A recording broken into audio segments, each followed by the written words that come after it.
Number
গাড়ি তো সকালে অনুমান 11টা 15-তে আমার কাছে খবর হয় যে ডিএফও খোয়াই এসডিএফও খোয়াই আর অন্য এসডিএফও টেলেমুরা তারা সব মিলিতভাবে আমার থানাতে আইতাছে।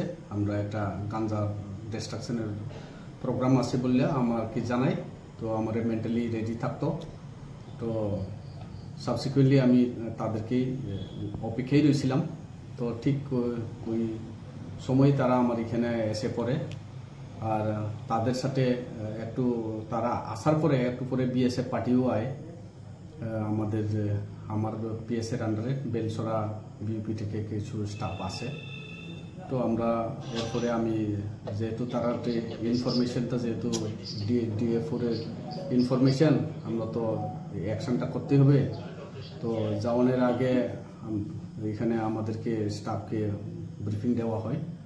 এর সাথে সাথে আমরা গিয়া একটা জায়গাতে তাদের আইডেন্টিফাইড লোকেশন আসিল, ওই লোকেশনে গিয়ে আমরা সব মিলিয়ে staff around 80-85 police forest party BSF তিনো পার্টি মিলিয়ে অ্যারাউন্ড 80 আসিল অফিসার সহ।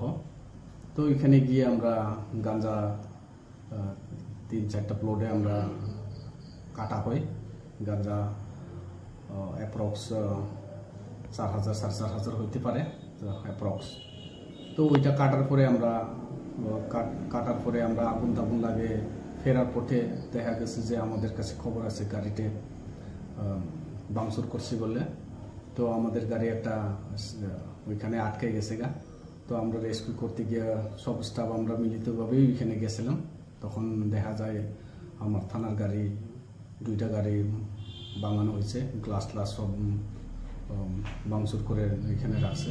তো তখন আমরা ওইখানে যাওয়ার সাথে সাথে তারা গ্রামের মানুষ অনুমান 60-70 জন মিলিতভাবে আমাদেরকে এলোভেত পাথর মারে একদিন দিয়া। তো আমরা ওইখানে অনেক কষ্টভাবে এখানে আমরা টিয়ার গ্রেনেড আমরা ফুটাইছি। তারপরে আমরা ওইখান থেকে কোনো মতে আমরা সেফ জোনে আসতে পারছে। তো এখানে ঘটনার সময় তারা আমার এখানে স্টাফ 2 জন ইনজুর্ড হয়। তো আমরা ইমিডিয়েটলি ইনজুর্ড পার্সনকে আমরা হসপিটালে শিফট করা হয়। এরপরে আমরা ওইখান থেকে স্পট থেকে আসে পরে তো যেহেতু আমরা গাড়ি একটা রেস্কিউ করতে পারিনি, আমরা লেটার অন আমরা গাড়িকে ডোজার দিয়ে আমরা এখান থেকে শিফট করা হয়। তো এরপরে আমরা থানাতে আসলাম। থানাতে আসার পরে ফরেস্ট ডিপার্টমেন্ট থেকে তারা নিজস্ব একটা কমপ্লেন দিছে। তো আমরা সম্মত অন দ্য বেসিস অফ সম্মত কমপ্লেন আমরা স্পেসিফিক কেস রেজিস্টার করা হয়েছে। কোন জায়গায় এটা জায়গার নাম হচ্ছে বেলকাবাড়ি।